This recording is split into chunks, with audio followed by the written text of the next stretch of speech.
Today's episode of The Bluff is sponsored by SitRep. SitRep is an notorious open source intelligent app that provides the latest updates for over 180 countries and over 500 topics, allowing you to stay ahead and informed. Now available on Apple and Google. Thank you, SitRep, for sponsoring this episode.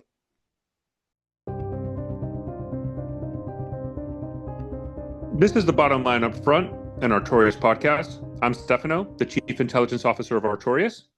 And I'm Christian. I'm the CEO of Artorias. And this episode is going to be a continuation of the episode we had last week covering President Trump's and President Putin's summit, the projections that we had and what was going on, and how did we think President Trump and President Putin were going to handle those negotiations. And although we originally planned to have an episode on Saturday or Sunday to kind of go over the overview, obviously a lot of news broke from Friday to now. And we decided to postpone a little bit to kind of go over the summit that also happened in Washington, D.C. with Ukrainian President Zelensky and our European allies and partners, as well as the NATO Secretary General that also attended. And Christian, I mean, a lot of things have happened. The episode that we did previously, we were trying to do a projection as how that was going to be handled. And I think in the weekend, there was a lot of concerns that the U.S. was going to force Ukraine to give up territory with minimalistic demands. Further reporting over the weekend and the summit that happened on Monday clearly shows that the United States and the Trump administration is seriously considering putting teeth onto security guarantees for Ukraine in the event that they reach a subsequent ceasefire or peace treaty. And now the next step, obviously, is the next major summit would be between President Zelensky and President Putin in 2 weeks. But let's go step by step. Let's give an overview of all the different summits. And let's start off with our initial impressions of how President Trump and President Putin, how that was handled on Friday in Alaska. And I'll go with you with your initial reactions and how that was done before we move on to the subsequent summits on Monday. Yeah, I hope the viewers and listeners are ready for another certified Christian Montessori rant hood classic, because that's what you're about to get again. That last episode, I monologued for, I think it was like 12 minutes about what I believe will happen. And what I believe happened sort of happened, but let me try to spin it in a narrative where I feel like I'm right, because I'm kind of in a place where it's kind of in a weird spot. Like, when we finished recording, it was funny because Stefano jumped out and then Matt and I were like sitting in the Zoom call for like 30 minutes after the fact. And we were like looking at sat imagery from the Air Force Base northeast of Anchorage. And we were looking at like previous exercises that have happened. And we were like, the B-2 repositioning is super fucking weird. Because it just had never happened before, unless it was like a strategic bombing exercise that was like publicly announced in the presence. We were like, this is definitely a show of force for Putin. And then a second of Putin left his presidential plane and Trump staggeringly walked over, as many as saw B-2s and F-35s flew overhead as a major show of force to Putin. But I think what happened in that meeting is a telltale of kind of what's expected of like Putin at this point.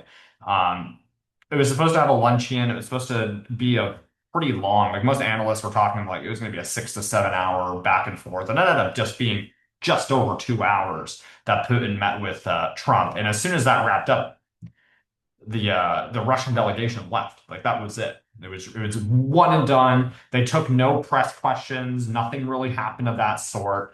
The press conference that was publicized, it was Putin spouting out just a bunch of gibberish about how if Trump was president, the war would never have happened, and all the other conspiracy right-wing bullshit about mail-in ballots and the whole likes that Trump really likes. He loves that rhetoric. It fits in his political discourse that he's been pushing.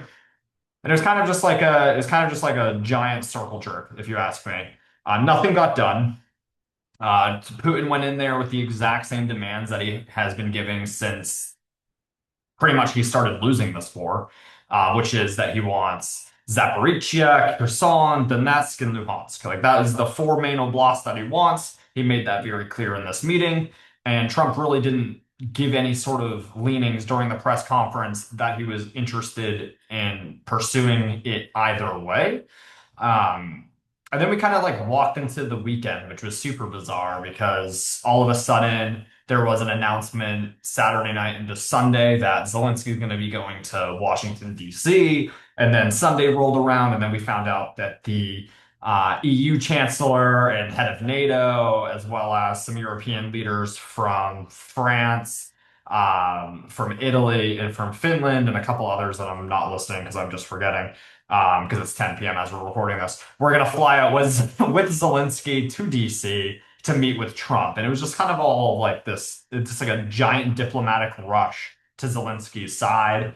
Zelensky met with Trump, and that's when things kind of got a little weird because Trump was sort of more kind to Zelensky. I mean, obviously, publicly, way more kind than he was in February when he met Zelensky last in the Oval Office, but very, very much to the same like tone of let's make a deal, but I understand where you're coming from.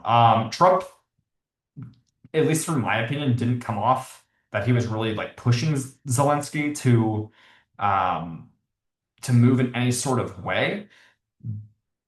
But the weird thing about the situation, and Stefano, I would love your comments on this in a minute, is like the way that it was handled, because it was mostly geared around security guarantees, and that was kind of the way that this whole diplomacy, weird like rush, everybody moving to DC was kind of like spouted as, is like, all right, let's focus on the territorial concessions and all that stuff later. Let's figure out the security guarantees for Ukraine. And there was and again, no one will say it overtly, but there is definitely like the coalition of the willing, if you will, of like giving Ukraine some sort of security guarantees with actual troops on the ground, with actual patrolled airspaces and everything else that goes into keeping a situation like this in peace.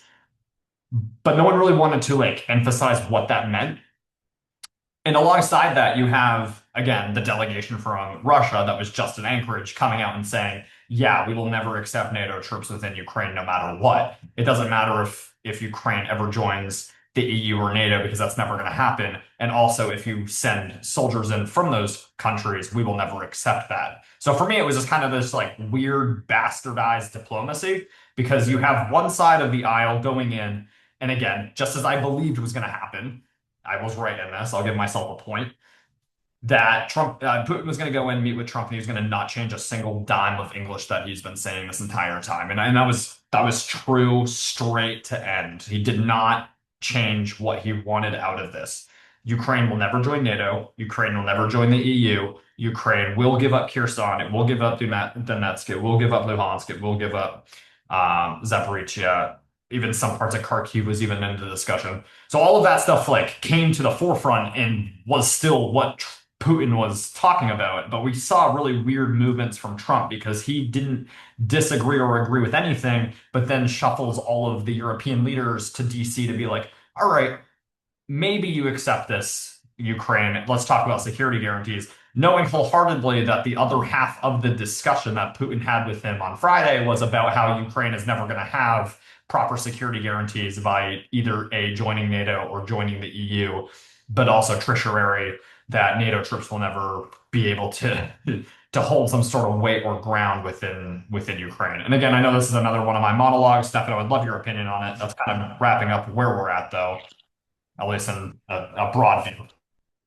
Yeah, no, I think one of the key aspects is, the offer that Putin gave to Trump in Anchorage was we are willing to freeze the front lines as they currently exist, but the condition was Ukraine has to pull out of Donetsk and Luhansk completely, their military forces, which obviously was completely unacceptable for Ukraine. And to be honest, I do believe that was something that even President Trump said that's an unacceptable demand. But what President Trump claimed during the Anchorage summit was that Putin agreed that Ukraine deserves security guarantees. And the interesting aspect that the Monday meeting, first the bilateral between President Trump and President Zelensky, and then follow on by the UK Prime Minister, the French Prime Minister, the Italian Prime Minister, the German Chancellor, the French Prime Minister, the EU Commissioner, and the NATO Secretary General, the focus on that was on security guarantees. President Trump, during an interview with Fox News, indicated that the UK, France, and Germany were considering deploying troops on the ground, although the German chancellor has kind of previously ruled that out. President Trump has ruled out the possibility of deploying U.S. ground troops, but he was very much open to deploying the U.S. Air Force and to provide air support for any security guarantees for Ukraine. And I think this is going to be the problem, right? Because right now, the situation, whereas after the Monday meeting between Ukraine and the European Union, Trump called President Putin directly to try to get a summit with Zelensky and President Putin within the next 2 weeks, possibly aiming for the end of August. The conversations going on right now is where the summit's going to occur. Putin wanted Zelensky to go to Moscow. Zelensky flatly refused that offer. Switzerland has opened up the possibility of hosting it in Geneva, even committing to giving amnesty to President Putin because of the ICC warrant, the International Criminal Court's arrest warrant against President Putin. But the other area that is being possibly negotiated is Hungary. But I think what you're highlighting is the key problem set, which is Putin wants Ukrainian forces out of Donetsk and Luhansk. The recent the recent Russian offensive in Pokrovsk, there in the Donetsk Oblast, where there was this breakthrough that the Russians and Ukrainians highlighted, turned out to be an absolute disaster for the Russians. The Ukrainians quickly deployed reinforcement there and managed to really plug that breakthrough fairly quickly, killing and capturing and wounding significant amount of Russian soldiers that were involved in that breakthrough. And then I think that's kind of where the issue is where Putin cannot achieve these objectives militarily, even though he does have this belief that he can achieve it militarily. And I think it's a false sense of belief. And I think this is an issue that the Russian military has been plagued for years now, which is falsified intelligence and very over-optimistic intelligence reporting up to the leadership, specifically up to the presidential, to the Kremlin, with making them this belief that they are inevitably going to seize all of Donetsk, all of Luhansk. We've seen them launch offensive operations targeting, let's say, Sumy to try to seize more territory. But those offensives in Sumy has actually been a disaster, and the Ukrainians are managing to push them out. So I think what Putin tries to get and tries to achieve is this idea that maybe we can seize more territory.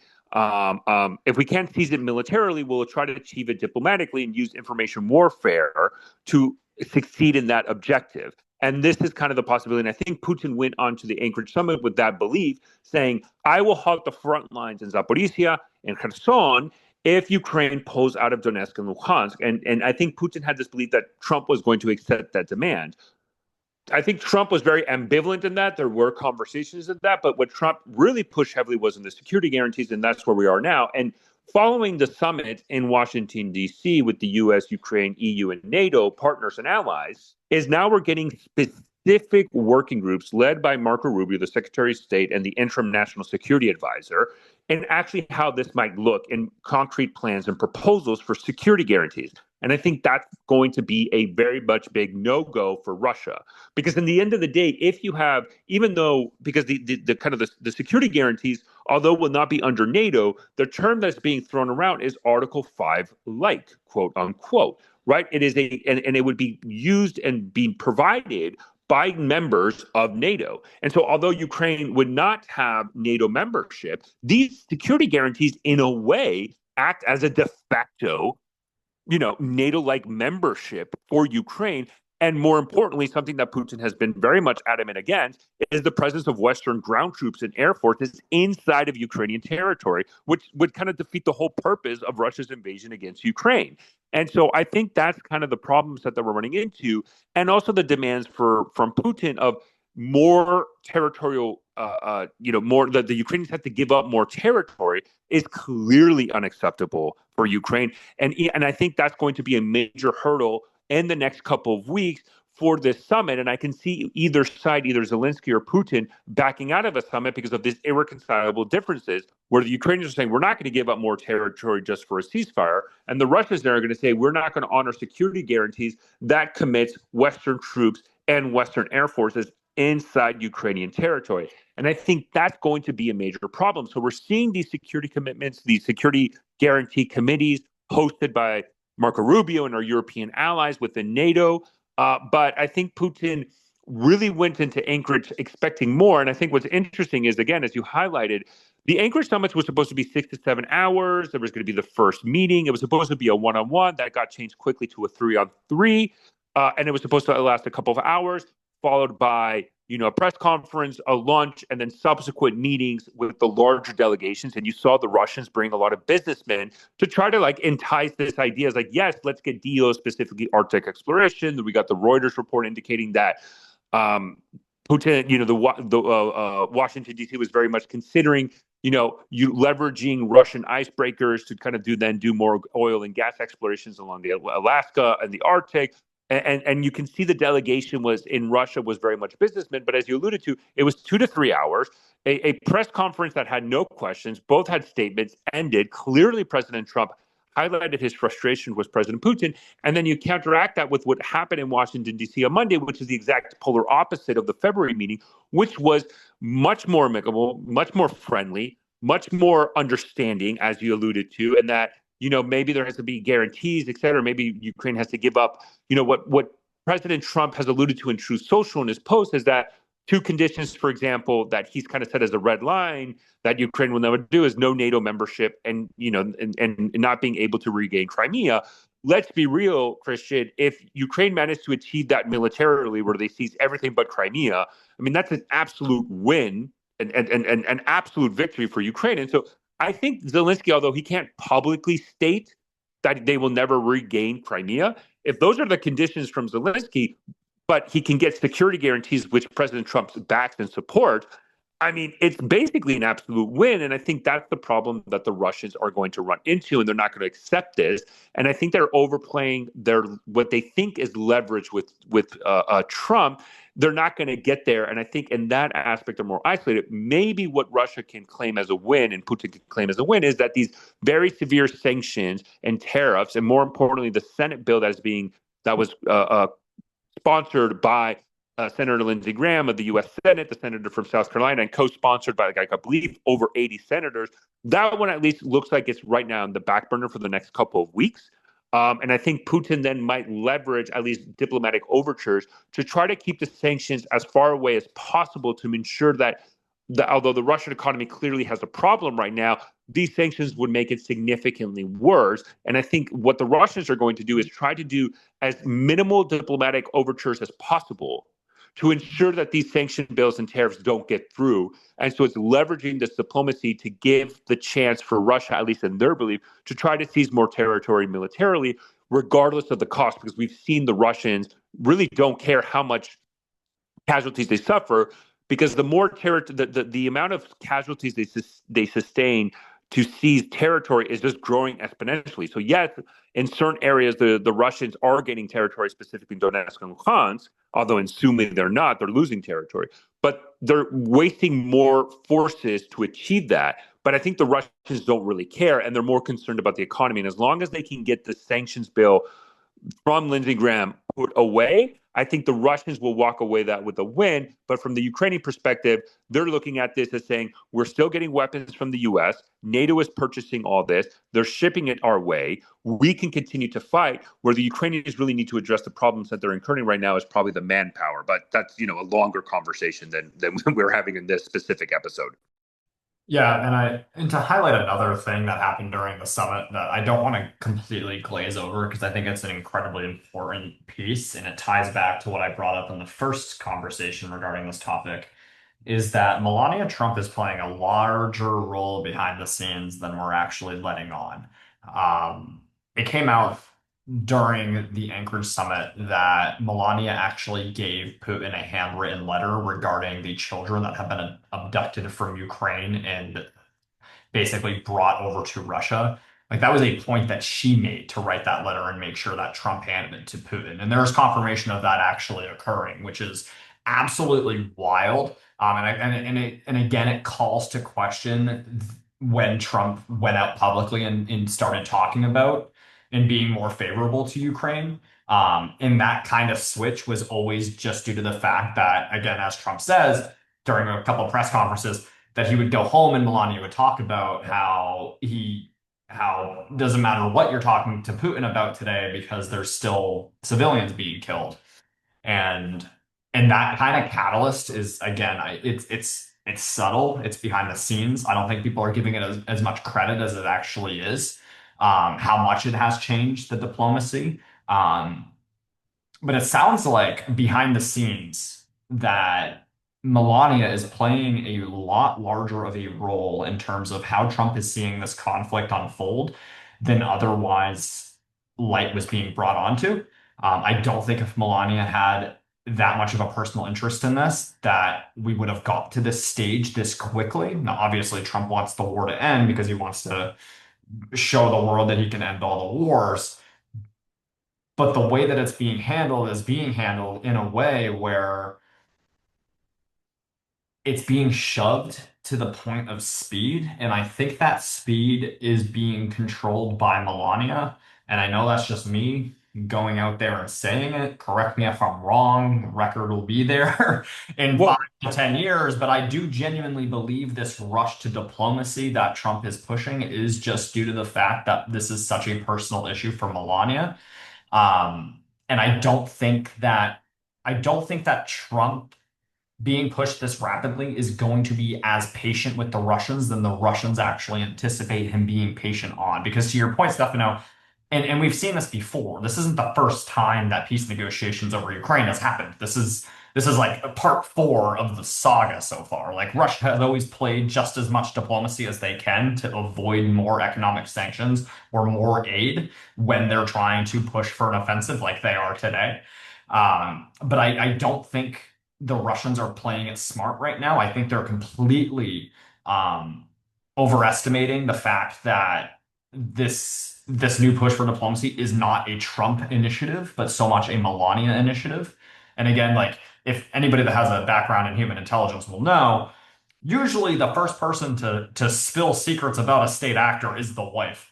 Like people don't realize like the power, like honeypots exist, and it's more prevalent than people actually let on. Like it's literally the entire Chinese intelligence program in the US is just to find uh, young impressionable men and basically turn them into assets for the CCP. And like I don't think I don't think Russia even quite understands at this stage how much of a role Melania is actually playing in this and how far she's pushing Trump to push this diplomacy forward. and if I think one of the ways that where Melania Trump, I think even the Ukrainians acknowledge this because if we recall when President Trump and President Zelensky were first sitting down and having their initial statements, President Zelensky handed a letter from the Ukrainian First Lady specifically to Melania Trump, the American First Lady. And I think just as President Putin tried to do flatteries on President Trump about the mail-in ballots and the ability, like, oh, if you were president, we wouldn't be wars, et cetera, where President Zelensky, I think, was much more successful is saying, I have a letter from from our first lady specifically for yours to highlight her role in trying to get the Ukrainian children back into Ukraine, right? Because President Trump handed a letter to President Putin, directed written by Melania Trump to President Putin to get the children back. And as you alluded to earlier, every time President Trump publicly admitted this, saying, "Oh, I would have a phenomenal call with President Putin," and then Melania Trump would be like, "Well, they just bombed this many towns, cities, and killed this many civilians." And I think the irony of this situation is in the back. If we wouldn't know this, I think if it wasn't for President Trump, but Melania Trump has been a very vocal ally in many aspects to the Ukrainians. And President Zelensky managed to, just as Putin tried to send pleasantries and speak highly of President Trump, where President Zelensky, I think, was very astute and successful is he did that, but for Melania Trump, to acknowledge the role that she has played, and that really managed to help this situation and do that. And I think that set the tone for the press conference moving forward. And I think the difference is again what we saw in Washington D.C. with Ukraine and the Europeans, NATO leaders, was that the meeting. If you compare that again to Friday with President Putin and how short the meeting was and nothing much followed, The summit on Monday in Washington D.C. lasted a very long time, right? They not only had the bilateral, then they had the larger summit with the press, and then they had conversations, and then after those conversations, they went to the Oval Office. President Trump then called Putin, briefed the European allies and Ukrainian leader President Zelensky on his call with President Putin, and then after that, they had dinner. And what was interesting was, President Zelensky was supposed to be scheduled to have interviews with American press. He canceled those, and I think there was a concern was, oh my God, did he cancel that interview? And I think it was specifically with Brett Barr from Fox News because the meeting is not going well. And what actually looks like what happened, it was the reason why he canceled it was because they were having more conversations inside the White House and in the Oval Office, and he just didn't have the ability to speak with the American press, highlighting if the differences between Friday and how short and abrupt and everything was canceled and everybody went home quickly to the conversations on Monday, which were much more extensive and have continued at, maybe at the principal levels led right now by, let's say, Secretary of State Marco Rubio. We've seen Special Envoy Kellogg, the Ukrainian U.S. Special Envoy for Ukraine, Kellogg, being much more involved. That difference with Steve Witkoff, who, Steve Witkoff, let's be absolutely real, his meeting with President Putin, he got played. He got absolutely played when he met with President Putin in St. Petersburg. That kind of precipitated the Alaska summit because he completely misunderstood the Russian position, completely misunderstood it, because his understanding was, and how he briefed it was, Russia would pull out of Kherson and Zaporizhia in exchange for keeping the territory they have in Donetsk and Luhansk. And that's not what the Russians said in any way, shape, or form. But President Trump said, okay, regardless, we're going to take this. Clearly, I think Special Envoy Witkoff is way out of his league, and he has been played by the Russians. And I think that has been acknowledged. Now we're seeing, Secretary of State Marco Rubio play a much more active role, at least in the security guarantees consultations. We are seeing, although, again, the question is, what does those security guarantees actually translate to? What is the force committed to? Regardless, I just don't see a universe where the Russians will ever accept a single overt presence of NATO members in Ukraine to ensure a security guarantee against the Russians. Because we know that, there are special forces from the US, the EU countries, NATO countries active in Ukraine right now, but that's more within the covert nature. Absolutely, right? This security guarantee would have to be overt. It would have to be very public, and a U.S. Air Force commitment and providing that air support for Ukrainian security guarantees would absolutely defeat the purpose of what Russia is doing. And I think that's the problem. So what I'm looking for in the future right now is, do we see a bilateral summit? Because right now the agreement was, because when Trump had the call on Monday with Putin after his meetings with the Europeans and the Ukrainians, what he said was, do you want to do a trilateral meeting with President Putin, President Zelensky, and President Trump? President Putin said, no, I want to do a bilateral meeting, not with you, President Trump. I don't want you there. We want to do a bilateral meeting. Then the plan was, okay, so they do a bilateral meeting followed by a trilateral meeting with the three leaders. I think the problem set that we're going to run into is the bilateral. And maybe it does happen. Maybe there is a conversation. Maybe there is a summit, location to be determined. But the problem that they're going to run into is that President Putin is going to demand more territory for serious peace negotiations. But Ukrainian President Zelensky is going to demand security guarantees. And that's the difference. I will say, though, the failure I think that did happen from a U.S. perspective after Anchorage, where Russia can claim a win, was the position has always been from Ukraine, the European Union, and the United States prior to the summit was an immediate ceasefire. That was the goal, to get an immediate ceasefire that then enables peace negotiations. Where President Putin got a win was that President Trump dropped that demand and wanted to go directly for negotiations, even while the fighting, continues. So, and that, not only kind of delaying the sanctions, but at least dropping the ceasefire requirement and going straight and having direct peace negotiations without a ceasefire. President Putin obviously on Friday got that win out of Anchorage, and President Trump has dropped that requirement. He even made a Truth Social about it, saying, "Oh, I don't believe a ceasefire is worthy. We need to go straight into a peace treaty and direct peace negotiations on the underlying conditions of the conflict." So I think President Putin, in that aspect, can claim a win, and then he's going to try to leverage that to seize as much territory as he can possibly, regardless of the cost, to try to put harder demands on the Ukrainians. But we have seen the Ukrainians being able to mount defense and localize counterattacks to disrupt and defeat any tactical level breakthroughs that the Russians might achieve on the front lines. So where does that lead us to today then? Because I mean we have more obviously like backdoor diplomacy occurring right now, trying to get this bilateral or trilateral meeting or whatever it's going to end up looking like set up. There's been some push and there has been some I think at the end of the meeting that occurred yesterday with Zelensky and the European leaders, some of those European leaders actually ended up speaking to the press after and giving some more insights. And at least from Macron's for the French side, I listened to his entire interview after the fact, and he did not seem too inclined to believe that anything of sorts is going to come from this. He actually ended up tearing eye during the conversation about it, about how pretty much all of this is really for nothing because the Russians aren't going to want peace. Um, I think it falls into like some weird dystopian view of how the world will work moving forward. Because if you're China or if you're India and you're looking at this situation, you pretty much know that if you were to invade whatever country and it gets to a certain point, you can now just string along diplomacy in a way that has never been done in history before. Usually meetings like this, they go somewhere, and at least the people involved that are not specifically the parties fighting, are realizing that this is all a non-starter at the end of the day.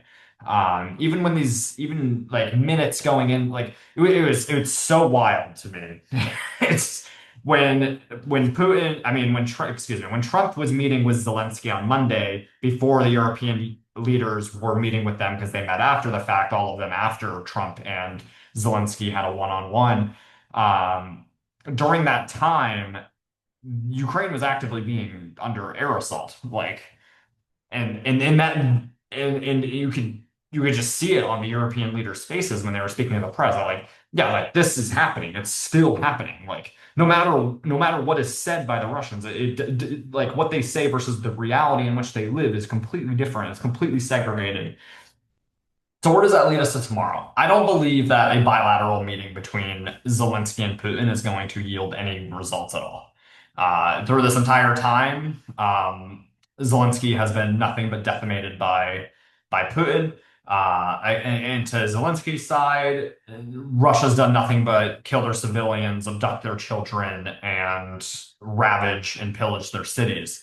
So I'm not really seeing like where any sort of conversation can be had without some sort of ceasefire agreement in place. I don't believe in, oh, we don't need a ceasefire, peace will just happen. I don't believe that that is how the world works. You need to go to these tables with your arms down and actually have conversations. Why did we get here? What can we do today? And how can we move forward in this future together as neighbors? And I'm just not seeing where the Russians in any sort of imagination play to any sort of real diplomatic card and actually put their arms down and stop fighting. Um, even and I said against this Macron interview, he even touches on that. He's like, all right, cool.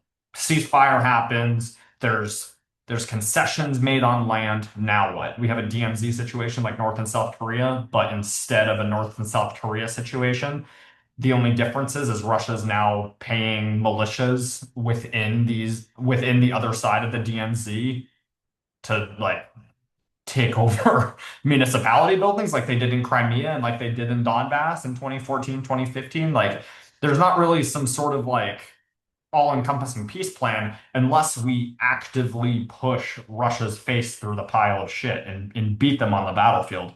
But I'm not seeing where the appetite even lays in that regard for the United States, unless there's a specific point where Trump just becomes too frustrated.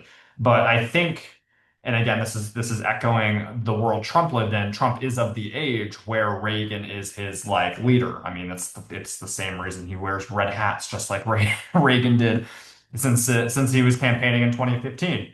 Um, and like he grew up with the nuclear weapons world being shoved in his face. And I think that is honestly a deep scare of Trump's. He's actively going out. He calls it the N-word, so to speak. The tongue-in-cheek way of saying that. But I think he is genuinely terrified of escalation with Russia. I think that is why he tries to live in that whole Cold War fantasy, where he flies Putin out and he puts a red carpet down and he tries to echo the Gorbachev-Reagan-esque relationship of mutual respect, even though we understand that we are currently fighting in various ways. So I'm not sure where it leads to tomorrow, at least from my perspective. It's hard for me to predict what will happen tomorrow because the situation is so fluid and rapidly changing. But I don't believe peace is on the horizon. I still am as hawkish as I was prior to any of these meetings being announced. I still believe there's going to be a certain point where Trump just kind of snaps and says, fuck it, I can't do anything in this regard. You might as well just be them on the battlefield. And we start assisting with air campaigns or even potentially increasing, as you said, Stefano, increasing some of the covert special operations that are occurring within Ukraine and just maxing that out to the most of what we can until it becomes a kind of an overt nature. Start playing Russia's game, take all the patches and insignia off our uniforms, and let's go fight alongside the Ukrainians, just as Russia did in Crimea and the Donbass. When do we start fighting back in this hybrid warfare that Russia's doing? When do we start attacking Russia oil refineries and stuff? When do we start putting the amount of pressure that we were putting on to Iran? That's all the stuff that I'm thinking about when I'm looking at this is like, okay, how have we dealt with other countries that are pariah states? There's not a lot that we're like overtly doing, and I know obviously in the back end there are some covert operations that are occurring against Russia right now, but I feel like there's still some room for appetite and stuff that we can still do that we just haven't done. We haven't done any cyber attacks. We haven't tried to really we freezed assets, but we haven't really done anything with them. I know the Italians wanted to for a while, but everybody kind of like shut that down for a minute. Like there is still a lot of damage that can be done to Russia that we haven't done that isn't just like bombing the hell out of Moscow. Like there's still a lot that can be ramped up, and we just are kind of into like this weird waiting period where I think we're like waiting for the diplomacy to happen because no one's quite realizing that diplomacy is never going to happen, and everybody's just like subscribing to false hopes. So one of the things I think we a clear win for President Zelensky on this was because we did see when the NATO Secretary General previously visited President Trump and they had that bilateral meeting, the very famous announcement of um, NATO would buy U.S. military equipment that then they would give to Ukraine. What we did see, and not only the mineral deals also, but the subsequent thing that President Zelensky walked out of the Monday meeting was a deal agreed upon where Ukraine would commit to purchasing $100 billion worth of U.S. military equipment directly. So that is in addition to kind of a lot of this with the NATO partners where they buy and they ship it over. And they are including that as part of the 5% defense spending that NATO has committed, which is something that a lot of, I think, European partners are very happy to do and just buy U.S. military equipment and send it to Ukraine. But President Zelensky signed an agreement for $100 billion worth of U.S. military equipment, and then in addition, you will have U.S. military industrial complex, U.S. defense contractors. There's a $50 billion deal in which U.S. defense contractors will help continue to build and expand Ukrainian drone programs, right? And so I think the maybe the sanctions aren't going to happen, the one that Senator Lindsey Graham has proposed, but clearly, at least from the White House and in Washington, D.C., we are seeing a significant increase of military goods being sent to Ukraine. But rather than what it was in the past, land lease, loans, and all these different types of programs, it's just direct purchase, which President Trump then can leverage to say, well, this is good for the U.S. economy. And he can play that within the American first, and that we're not being taken advantage of. And these are goods being bought by Ukraine and NATO, and then they're using that to fight the Russians. That, I think, is a clear win for President Zelensky. That is something that I can easily see the Trump administration continue to expand on, and it fits well within his political narrative for his domestic audience in MAGA, and which is an economic benefit for Americans, and we're sending weapons to Ukraine directly. There are certain aspects of MAGA that will not be happy with this, or some of them are more of the libertarian side and more of the isolationist side. But Trump really doesn't put that much credence and concerns with their belief. And then an interesting aspect of it, you look at polling specifically from the GOP and those who consider this a MAGA, we have seen a significant increase in dissatisfaction and negative opinions of President Putin within the last couple of months, and even a shift in belief that more aid should be given to Ukraine to fight the Russians. And so I think President Trump has the political wind. I think the narrative has shifted in which even after Friday with President Putin and President Trump, I think there is a belief within the United States and even within Republican circles that's finally has broken through that President Putin is the problem, and that's why there's no peace, there's no negotiations, and there's going to be an increase of military equipment sent directly to Ukraine. I think the Ukrainians still have to really address their manpower shortage and address that significantly. And an aspect of peace, I think the issue we're running into is there's two scenarios I'm looking at. Iran-Iraq war, which it got to a point where both parties were just absolutely exhausted of fighting, and that was an 8-year war. And then a peace treaty was achieved and agreed upon. And that's just because of pure military exhaustion. If that happens, it could be how the front lines kind of look right now. It might not necessarily be a peace treaty; it could be an armistice. But there's just a point where there's an absolute exhaustion by both sides, or you run into a situation like Azerbaijan and Armenia, where both presidents, the Armenian and Azerbaijan signed a peace deal, an agreement in Washington D.C. But the reason why that agreement was signed is because Azerbaijan just decisively won. And so then the question is, in the Russia-Ukraine side, is there a situation where one side decisively wins either in the battlefield or in an economic front or et cetera, where they're unable to continue fighting militarily and a peace treaty is signed because of that? And again, Armenia and Azerbaijan was because Azerbaijan won. That was a question, those two countries was a question of when, not if.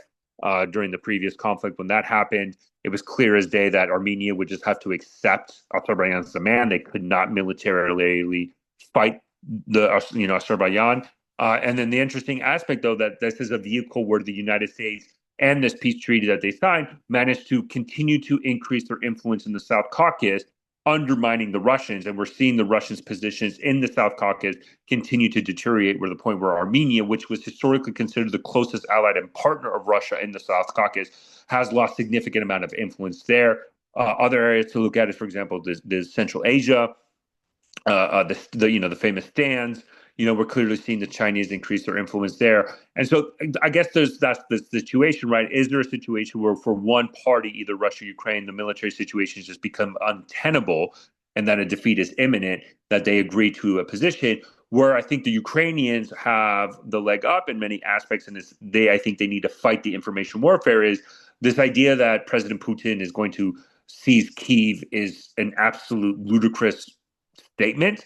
I think in the aspect where if we were analyzing this and we were having these podcasts in January of 2022, and we would analyze the map and say, this is how the situation would look like 3 years later, everybody in January 2022 would have absolutely admitted that this is a Ukrainian win. And I think that is the thing that the narrative needs to change, that Ukraine has achieved a decisive victory already by pushing the Russians out of Kyiv.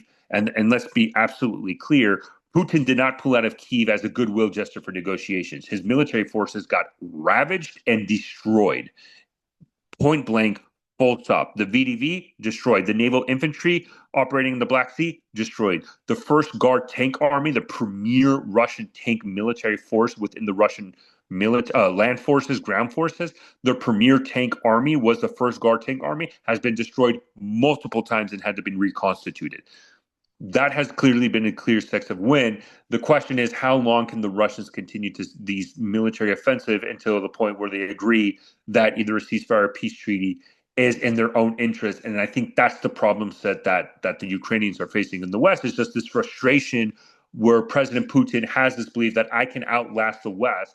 I don't care about my casualties. I just think that's a very risky assumption that he is making, because we did see in 2023 the Wagner rebellion and mutiny that happened. And although that was Lukashenko came in the nick of time to save and stop that mutiny from continuing progressing, you cannot discount a similar situation happening like that. And that is a situation where, again, if people look at history, that's how the Russians were forced to abandon World War I, because of just the absolute degradation of the Russian Imperial Army back then, that then the Soviets and the Russian Communist Party were able to leverage to solidify themselves in power. I think the Russians have a lot more greater risk, and they're in this war, and they're taking greater risks than the Ukrainians where I think the Ukrainians really need to address this as a manpower issue. And I think from the Ukrainians, they do view this much more so as an issue of national survival. And although there are polling where Ukrainians aren't willing to fight to the bitter end, no matter what, and the polling numbers have shifted. The Ukrainians do need to find a way to address their manpower shortage, and I think that's a risk that even the Ukrainian government acknowledges, that they just can't willy-nilly go into mass mobilization, specifically to 18 and 25-year-olds, and they need to find different ways to address that. And so right now, although the front line is very active, it is a situation with grueling fighting for minimal amount of terrain. And so right now, I think everything points to an Iran-Iraq scenario where maybe an armistice is agreed. But I think a peace treaty in and of itself is not going to be achieved until one country is absolutely defeated militarily or cannot support this economically any further. But I don't think we're there yet. And I think that's a long ways off. And I don't think the bilateral meeting is going to get there, or a subsequent trilateral meeting is going to get there. President Putin is very stubborn in his ideas of where he can go and what he can achieve. Yeah, I guess that's kind of a good place for us to wrap. I concur with pretty much everything you just said, Stefano. Um, yeah, I would love to pick this up. I know Matt wasn't on this one, just due to conflict of scheduling on our end. We try to get these out as best as we can. So we're all super busy on the back end. Um, yeah, we'll pick this up when there's an update regarding it. I know Stefano has some conversations regarding Venezuela. I think that will be the next episode after this one. But yeah, we'll try to keep it up to date as best as we can. Obviously, if something major is broken through regarding these diplomatic missions, or the war intensifies in any other way, we'll definitely pick it up super quick. But yeah, I guess this is kind of just a waiting period. Like I just said, there is a talk about this meeting happening with Putin and Zelensky by end of month. I guess we just wait and see. I think we highlighted kind of where we think our predictions with that would lay. I don't think anybody here is inherently wrong on what's happening. I think all of us were pretty nailed on what our predictions were. But yeah, that's kind of it. That's the bottom line up front. Stefano, if you have anything further you'd like to say, you're more than welcome to. Otherwise, I will wrap it up from there. No, thank you, Christian, very much. And as you said, we'll definitely keep an eye on this. The situation in Venezuela is very interesting as well, with an increase of U.S. military presence in the Caribbean.